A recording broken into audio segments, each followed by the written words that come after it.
আসসালামু আলাইকুম। আজকে আপনাদের সাথে শেয়ার করব গরমে বাচ্চাদের আরামদায়ক এই ফ্রক ডিজাইন। জামাটি কাটিং করার জন্য আমি এখানে বাটিক প্রিন্টের লিলেন কাপড় নিয়েছি। কাপড়টিকে মেলিয়ে নিয়ে 2 ভাঁজ 4 পার্ট করে নিচ্ছি। এখানে বন্ধ সাইড রয়েছে আমার দিকে এবং খোলা সাইড রয়েছে উপর দিকে।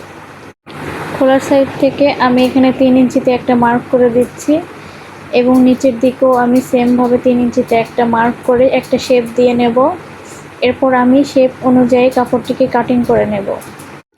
আপনি যদি আমার চ্যানেলে নতুন হয়ে থাকেন তাহলে নতুন ভিডিও পেতে অবশ্যই আমার চ্যানেলটা সাবস্ক্রাইব করবেন। কাপড়টি আমার কাটিং করা হয়ে গিয়েছে, এবার আমি মেলিয়ে নিচ্ছি। এবার আমাদের সেলাই করে নিতে হবে।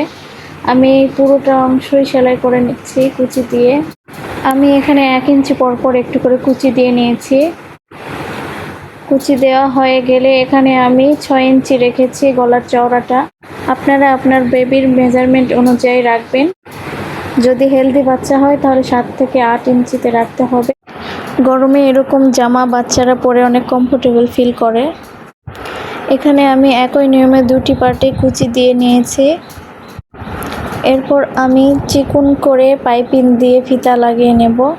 এখানে আমি অফ ক্যামেরায় পাইপিং দিয়ে ফিতা লাগিয়ে নিয়েছি। ফিতা লাগানো হয়ে গিয়েছে, এখন আমি বডি জয়েন দেব। বডি জয়েন করে নিলে এখানে আমার সেলাইটা কমপ্লিট হয়ে যাবে। আশা করছি আমার ভিডিও অনেক ভালো লাগবে। আবার নতুন ভিডিওতে দেখা হবে। ধন্যবাদ।